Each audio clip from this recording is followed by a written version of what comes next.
And we're back. What's up, everybody? Benja Welldone coming at you live on this beautiful corona-free day. Today is December the 23rd. How are you doing?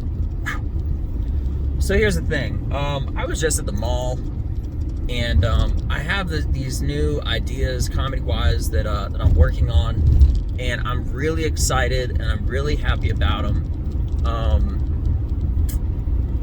It's so funny because I purposely go to the mall to try out new material, different, and I approach multiple different types of people, different sex, gender, race, ethnic background, groups, by themselves, singles, whatever, and I freaking love it. Not necessarily, I love the fact that I can go to one place and talk to many different types of people is what I love, being more specific. You know, there's so many different cycles of comedy, but it really is a complete circle, and I've talked about this before. I'm not going to talk about it now. But the funny thing is that I'm not really sure the reason. I think it's because I don't look well put together right now. You know, I've got my hair looking kind of out of whack. I'm wearing sweatpants and a sweatshirt. And yeah, I don't look like I'm doing that great, you know, which is funny, you know, because, I mean, I'm gainfully employed, got a house, got a car, whatever. But yeah, it's funny because I was going up to people and I had to like break them down to let them know I didn't want any money. I'm not selling like bracelets or something like that. Some people put their hand on, like, I'm not interested. This is the first occasion that I actually like super dressed down, like don't leave your house kind of dressed down. I guess it's for good reason. It's my fault. I could be in better condition, you know, aesthetically pleasing. Consider that a note to self, you know, which I should have already known, but anyway, it is what it is. It happened.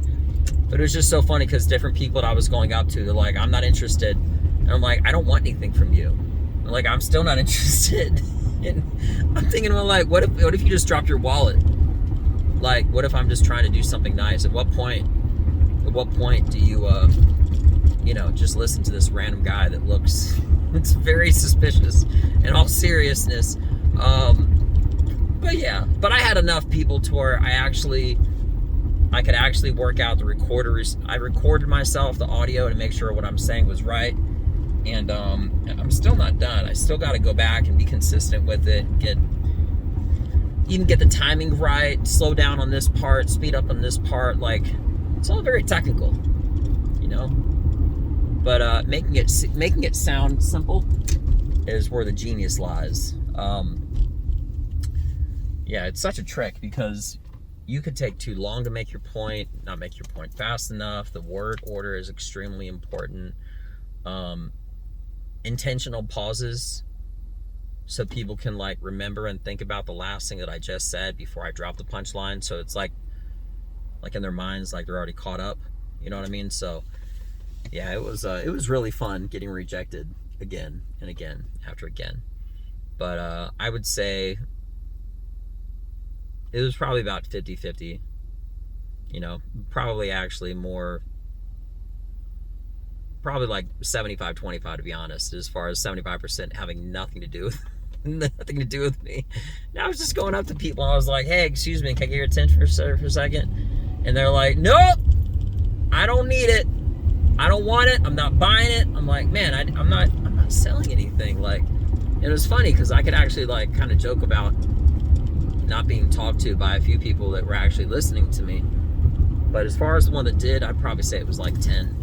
The funny thing about all of that, though, is hypothetically, if I go to like an open mic or something like that, and try it out on stage, that's not going to help with my leading sentence, with my leading punchline to talk about everything else. It will for one rotation, but I can just bounce off from person to person to person to person to person and just keep bouncing off the one idea, but like phrased differently until I got it right.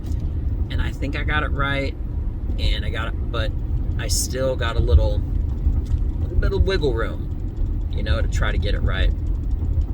So anyway, that's it. I leave tomorrow to go to Brazil. I'll be there for a few weeks. It'll be a very extended, long vacation. And there's a lot of hidden gems in this vacation, because I want it to be really, really great. I want it to be really, really good. I don't have any reservations that it won't be. I just hope it will be better than expected. And I think that's something that's normal that can be said about any vacation. You know, you want to have good weather, you know, but purposely I always set my expectations, especially for people, extremely low, so that I can in a sense, through default, if things don't go well, it's like I expected it. But if they do, then it's great for everybody, you know? That's awesome, right? This way I don't ever get my hopes up. You know what I mean? So, yeah, I mean, it's just pretty much the method to the madness as far as my outlook on mostly all things. But anyway, well, I wish everybody a beautiful Merry Christmas, a Happy New Year. My next show will definitely, my next podcast will definitely be while I'm in Brazil. For some reason, I was thinking that it was going to be this one, but I guess I did it like a week before. So anyway, but the one after this will be in Brazil. I won't have a car, which is where I typically do these from, so I'll probably just be holding my phone, looking at it, talking, and just saying hi and everything. But for those people that are listeners and consistent, yeah, just thank you for always listening and coming with me on this path to comedy greatness. And you know, it's so funny because everybody, if you could see the work that I would do, I think you'd have more faith. But between the few minutes that you get to actually get to know me and these conversations here, you don't get that much to go off of. But trust me, I do take it extremely serious. I am always grinding to try to make things better. And with that being mentioned, and actually having nothing to do with that at all, just a side note, all right, so I'm at Chick-fil-A right now. I'm pulling up to Chick-fil-A. And this isn't, you know, crazy news, but I pretty much detest, hate pickles beyond all measure. But for some reason, I always get pickles on my damn food. And I went to the drive-thru, and I did not mean to do that. I am not trying to go through the drive-thru. Please don't turn in here. All right, I guess I'm going to be locked in here for a second. Oh, I guess not. I'm not turning in. Is this guy turning in? No, so I can still go out. Wow, what an interactive phone call, right? Crazy. So yeah, I'm going to park my car, and I'm just going to let him know that, you know, stop putting pickles on my food. I can't tell you how many times, honestly, really, I get damn pickles on my Chick-fil-A sandwiches, and it won't stop happening.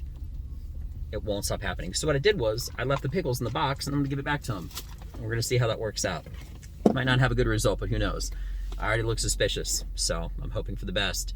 I'm hoping for the best, but believing the worst. So, anyway, with that being mentioned, everybody have a beautiful rest of your day. Thank you so much. Merry Christmas, and have a Happy New Year. I'm Benja Welldone. This is me, my Chick-fil-A box, and a pickle that I left in there from yesterday. Signing out. Peace.